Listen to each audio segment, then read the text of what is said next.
No problem. Right, this morning, Steve Coppell was named Manager of the Month, having led Crystal Palace to 6 straight wins to climb up the Premier League table. But their form would need to be good to get anything from a tough away tie to Second Division Hartlepool. Our first commentator to visit the Victoria ground in nearly 30 years, Tony Gubber.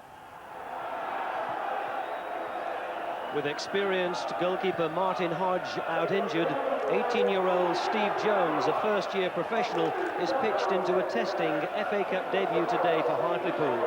He played just half a dozen games in Division 3 last season, but has been in this Hartlepool side, which has won the last 2 matches.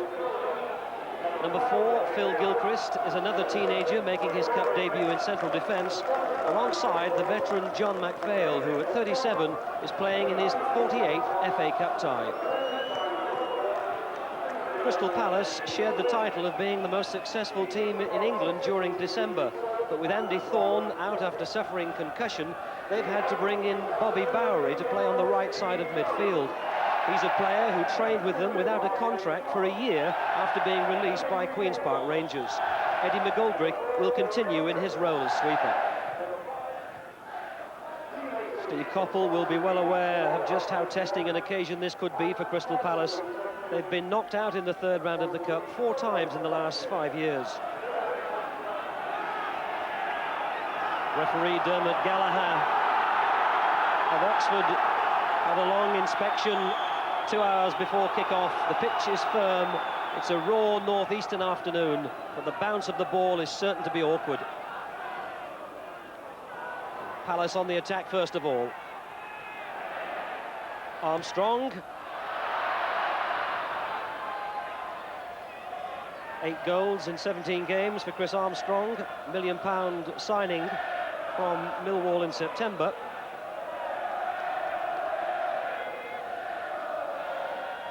But these are exactly the sort of fixtures that Premier League sides dread. And Alan Murray, the Hartlepool manager, said before the game, it's an afternoon for brave hearts.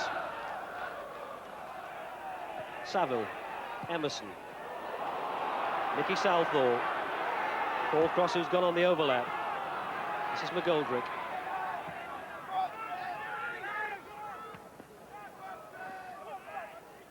MacPhail waited and made sure he didn't get an awkward bounce before he made connection.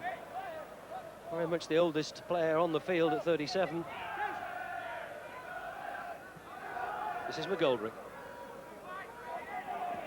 Showed too much of that to Olsson. Emerson underneath it. Didn't quite find his midfield partner.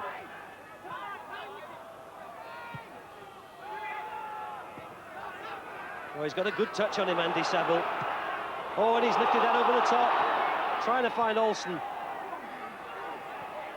And the bounce is awkward, and that time it favoured Palace.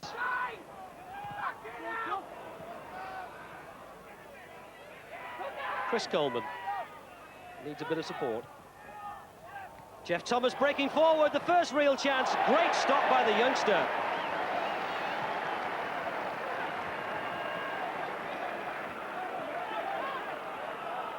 Out of play by Eric Young. What a fabulous save by the 18-year-old. He's not 19 till the end of the month. It's a big occasion, but that was first class. Geoff Thomas had burst through from midfield. Well, wasn't that the sort of save to instill confidence, not only in himself, but also in the rest of the side? Geoff Thomas must surely have thought that he was going to score.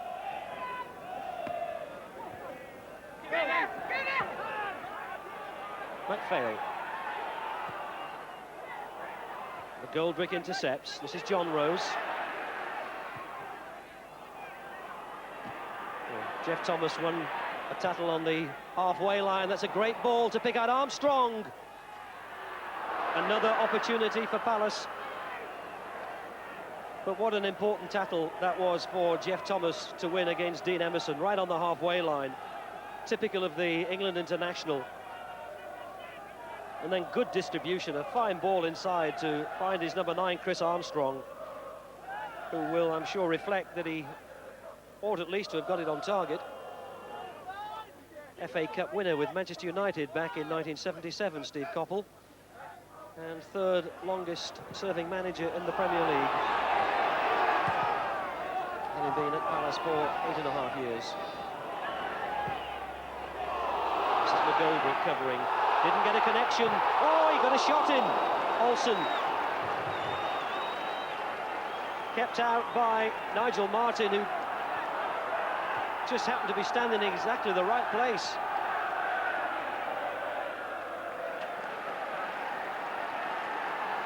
Well, the sweeper, Eddie McGoldrick, tried to head it back to his keeper, and he didn't get a full enough connection. And it dropped short, and Olsson was in on it. Saville, nice little flick out to Southall, faced by Humphrey. McGoldrick timed his tackle to perfection. He just stood off Eddie McGoldrick. He's had an impressive first half for Crystal Palace, and he's been busy too.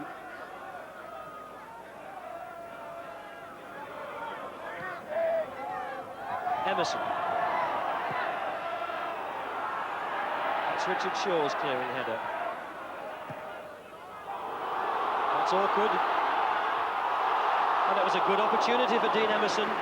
Nigel Martyn had stayed on his goal line.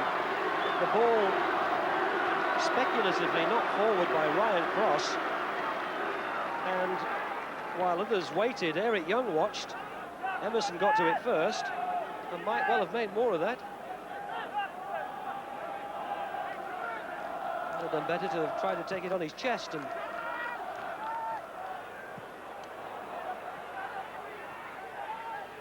this is Armstrong.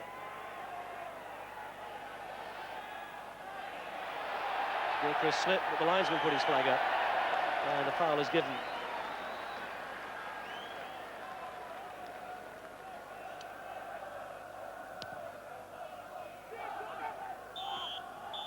Whistle ends a goalless first half on a pitch which won't get any easier in the second 45 minutes.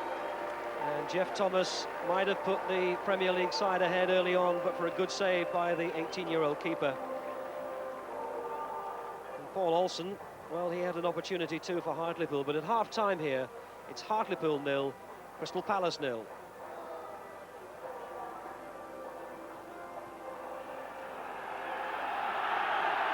Neither side have made any substitutions at half-time. And it was a credit and a testament to both sides that despite the tricky conditions, neither trainer was on in the first half. And there were very few interruptions. Both teams eager and keen to get on with it. This is Armstrong.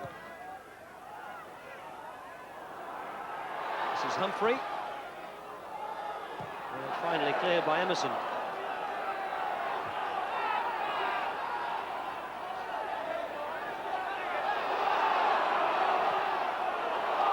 Well, now Hartlepool can break out. Still Southall.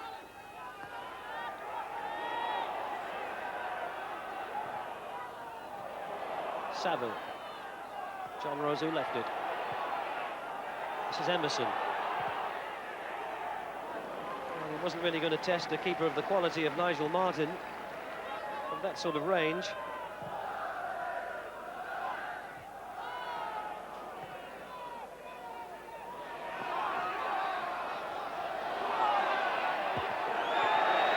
MacPhail getting the better of Armstrong, and Hartlepool back in possession.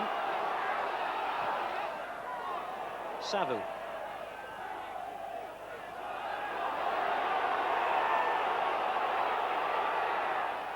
Oh, Cross got a fortunate rebound, still Cross. Oh, and he nearly got it through to Johnrose.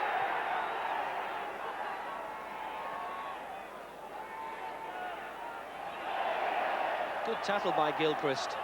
Oh, and a real scrap going on. Play waved on. Well, there was a fortunate rebound when Cross got forward. He looks as though he'd lost it with two Palace players ahead of him, but it ran very kindly, and he almost managed to squeeze it through to Lee Johnrose.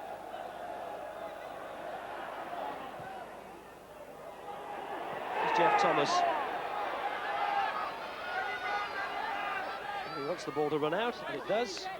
Palace with the throw.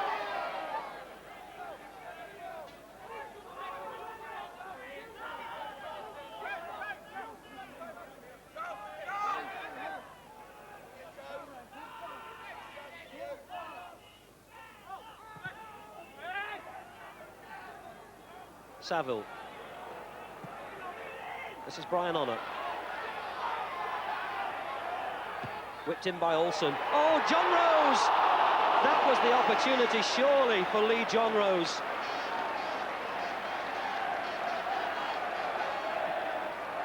Oh, he can reflect how that one got away. It was whipped in really quickly by Paul Olsson. The header down just wide of the foot of the post. Oh, there's a swinging of an arm by Eric Young on Brian Honour after he'd played that ball, which the referee didn't spot. And one or two players are jumping rather strongly into the challenge at the moment, and that may be because the players saw what happened and the referee didn't. There was a little clash between Brian Honour and Eric Young after the ball had been played.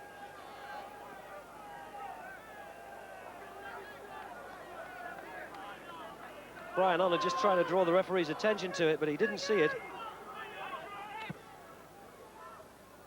And Eric Young certainly reacted. 15 minutes left.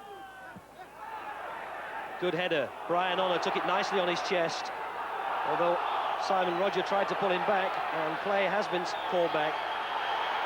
The offence by Simon Rodger was spotted.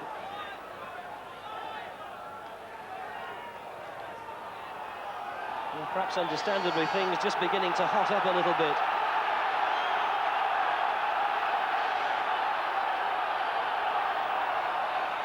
Emerson will take it. Looking for Johnrose. Oh, it was going in, was it?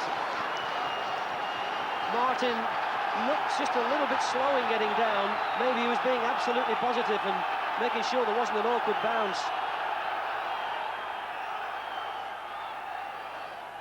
Corner Hartlepool.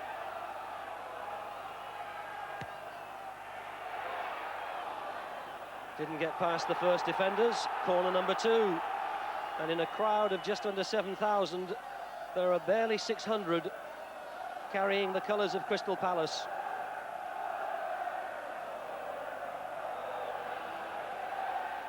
Coleman trying to defend the near post and does so successfully. Corner number 3.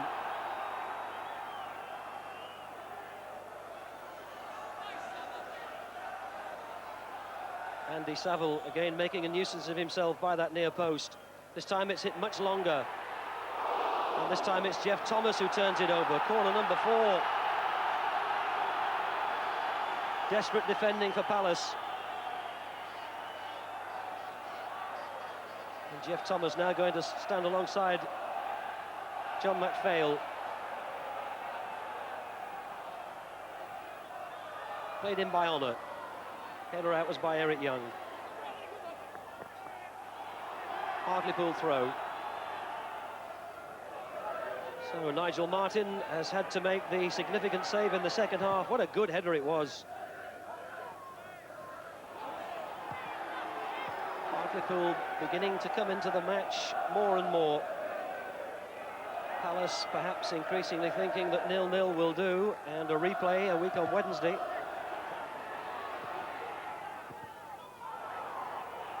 Thomas missed it. Shaw clears. But all the attacking and all the inventiveness is now coming from Hartlepool.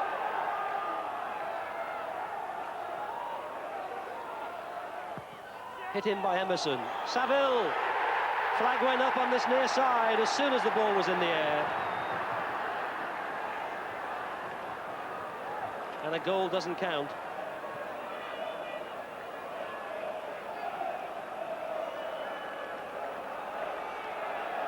Palace had come out from the back as soon as Emerson looked as though he was going to hit that.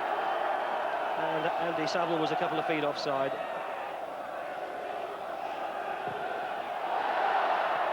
That was a poor kick by Martyn. Thomas trying to burst through. Now it's Osborn. Out to Armstrong. Good tackle. Rodger knocks it in. MacPhail's clearing header, now Honour.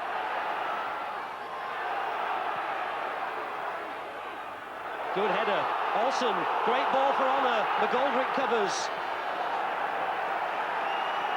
Well, credit to both sides for what's rapidly developing now into an excellent third-round cup tie. After an awkward beginning, they both appear to have found their feet much better in this second half. And there's not a thought in anybody's mind for the tricky conditions. Nobody pulling out of challenges, nobody pulling out of tackles. Johnrose's header, this time it loops over.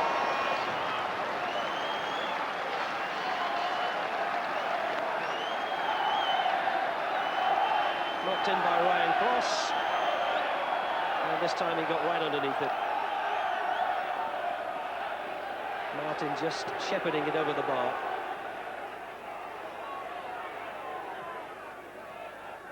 The Palace are really pinned back in their own half at the moment. Yes, appeals for an obstruction, and it's given. Is it? Well, I think he's pointed at the penalty spot. It looked at the first instance as though he'd possibly blown for an obstruction. But there's no doubt that Mr. Gallagher has given a penalty.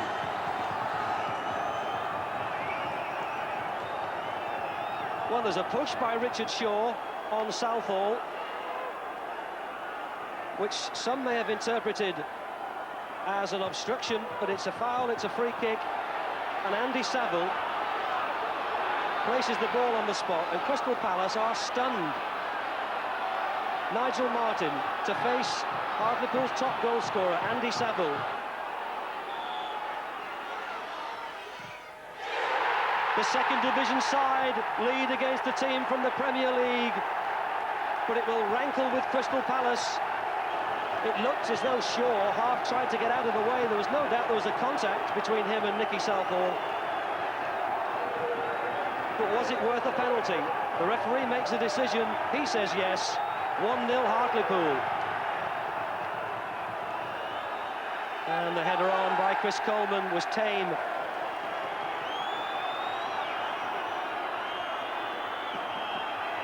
A minute of time added on for injuries.